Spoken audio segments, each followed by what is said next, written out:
Welcome to a new special series called The Bathroom Break. That extra 10 minutes you either have to listen to marketing tips or use the bathroom or both. But I don't recommend both, but that's your choice. This collab is going to be super fun. We have Daniel Murray from the Marketing Millennials and me, Jay Schwedelson from the Do This Not That podcast and subjectline.com. Each episode in the series, we are going to go over quick tips about different marketing topics. And if you want to be in the bathroom, fine, just don't tell us about it. Thanks for checking it out. We are back with another episode of The Bathroom Break. I'm here with the Jay Schwedelson of Do This Not That podcast and Guru and Inventastic, and it goes on and on. And I want to get started with what do you do in the month of December? Like, are you a holiday person? Are you a vacation person? Are you a leave Florida? Are you stay Florida? What does your December look like? So we always try to carve out a week where my two kids, they're both teenagers. We always do some trip together. And I encourage travel, even if it's like something local, like you don't want to spend a lot of money, but something where you maybe it's just you and your partner or you and your kids. I think once a year, at least for a week, you lock in and you go do something. So we do that every single year, and it's good because if not, I would lose my mind. I didn't want to do it, but my wife forced me to do it years ago. And I'm very happy because I look back now and I have a lot of, memories and crap and whatever. But I go full force work mode until that last week of the year. And then New Year's, I try to stay home and avoid everybody I know. What is your vibe in December? Pretty much the same. It's hard being married to a person in e-com because this is like the peak year for e-com, and then it's not the peak time for B2B except like close out the rest of the year type vibe. It's not big sales, websites breaking, stuff like that. It's more like figuring out what went right, what didn't, preparing for 2026. So, but usually like we like to the Christmas, New Year time go on a trip, just not this year because baby time. Baby, yeah. Baby you can't time. really do much. You can't do much. But I like it. It's fun. We'll figure out. We're going to start traditions with the baby, and I think that's going to be fun. Which the baby won't remember for a solid 5 years. Exactly. So get that started. But let's talk about what worked in email. We're going to talk about the 5 things this year that we learned in email heading in 2026 that matter, that you should be thinking about for your email marketing, whether you're a business marketer, consumer marketer. So Daniel, what's something that hit you this year about email that kind of was a game changer? Yeah, I think the one thing that I've been trying to do very hard is always incorporating something to get someone to reply to me in email. So I always add CTAs in the top of the email, the bottom of the email, in the middle of the email. I want people to have conversations. I also think that I don't make it too deep. I make it like an easy thing to reply to. Like, what is your favorite holiday cookie, or what restaurants do you normally go to, or what's your tradition for this? Like, I want a low lift response, but I want people to respond to my emails. I want to build a relationship with my audience. And I also think it helps my email list grow, get more opens. And I've seen like open rates stay consistent this way. I've seen deliverability stay consistent this way. So that's something that I think needs to be continued, especially in the age of AI, of adding personalized CTAs for replies. Yeah, I think for us, what I've come to realize is that nobody should have their best day and time to send out an email. I think that is out the window, and it's a misleading statistic. Oh, our best day is Tuesday at 8 a.m. I think that's absolutely garbage. And what everybody should be thinking about, what we look at is, what is our weekly aggregate, unique number of humans that are opening and clicking and interacting with our emails. And the why we look at it that way is you could send out an email on Tuesday morning at 8 a.m. You could send out the same email or different email on Thursday at 4 p.m. You send it again Sunday at 11 a.m. And it's not a matter of which one had the highest opens, clicks, whatever. It's that at those different times, you're hitting different populations of people that are interacting with your email that like it at that time. So I think this idea of having your best day and time is absolute garbage. And the metric that you should be thinking about is, what is the unique number of people that you are going to interact with your content and send out more sends so you can get to more people, but send them out at different times?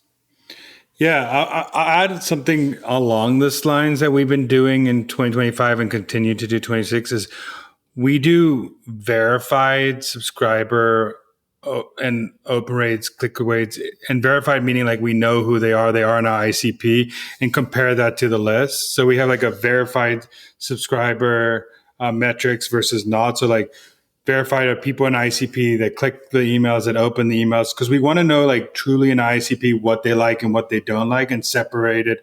We don't mind having a bigger email list, but we also want to know like who are the perfect ICP that are opening the email, clicking the email, liking our content, going back through and seeing what topics they're opening, what topics they're clicking through, and having a verified subscriber versus like a whole list metric. So we've been separating out those two metrics with our email metrics these days. I love that. And I'll tell you another thing that we're doing, which I think everybody should do, whether you're a nonprofit, business, consumer marketer, which is running domain frequency reports.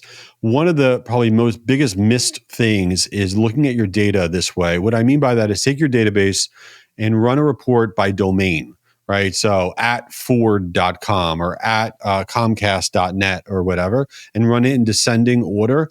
And what you'll see is, of course, you might see like a boatload of Gmail, right? A boatload of big ones like that. But you'll be fine. You'll be shocked. You're going to see a boatload of people at, BaptistHealth.com, a boatload of people at AOL.com. And the reason you want to do that is this can be a boat anchor in your email deliverability, which is bad because all of a sudden you have 1,000 people at Baptist Health. And when you try to send out your database, it's causing a bottleneck for deliverability. So that's one problem. Or AOL, those are dead addresses, get them out of there. But the opportunity side is you might say, oh my God, we have 60 people at Ford Motor Company. We've been trying to work with them. I didn't realize that many people are getting our emails. By running a domain frequency report on your email database, it will uncover a lot of issues and opportunities. I don't think enough companies are doing that. I'll add because we are in the age of AI and all that stuff, I would say something that I think should happen more, but do it with heavy editing, is repurposing long form piece of content for email marketing. Like repurpose that talk you gave, repurpose that webinar you did, repurpose that podcast you did, and break down the tactics. It's easy. It's an easy way to add an extra send to your database. It's helpful. In AI now, you could put that transcript into AI, help find the key takeaways for your audience just by prompting correctly and using that as one of your sends that you send to your email list that's valuable and also could direct back to those channels. So if you have a podcast, you could get takeaways, direct back to the podcast, webinar recordings, ways to get people to like interact with things, but use AI as a way to repurpose all your content into email. Yeah, and I guess the last one for me is that don't believe the garbage that's out there about certain metrics mattering or not mattering or whatever. So open rates still matter. I don't care what anybody says. I don't care about bots. I don't care about Apple. Open rates matter. Anybody that says otherwise is a dork. Pre-headers still matter. People started saying at the beginning of the year because Apple's like stripping out the pre-header in their new iOS update, that pre-headers, the second, subject line, that gray text, they don't matter. That is absolute garbage. Whenever people say things don't matter, they do matter, and they're losers and they have no life. I think people just say that to rage bait people and get clickable content. Angry. Yeah, it's like email's dead. Don't do this. Don't care about open rates. These things matter to the extent that you should care about it over something else. Maybe not, but open rates are leading indicators. Click-through rates are leading indicators. Like all these are metrics that you should be looking at, and that's what the platform gives you. So you should be caring about them.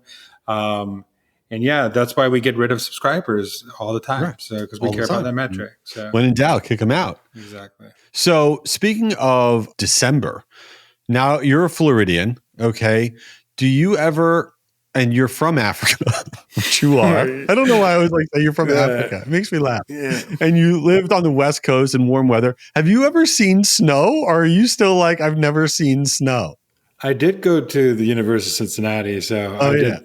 So I went to Ohio and it was freezing there. So I did live in a snowy place and I have seen snow, but I don't think I don't know about you live from New York, but I didn't. I don't know about your kids, but I didn't like touch my like first piece of snow till I was like 8 or 9 years old. Like it was like magic to me to see snow from being from California. So I remember like the first time I think we went to like Lake Tahoe, and I'm like, wait, snow? Like what is this? So yeah, I didn't touch snow till I was like 9 or 10, which is a weird concept to some Have you ever people, made but a I did. snowman?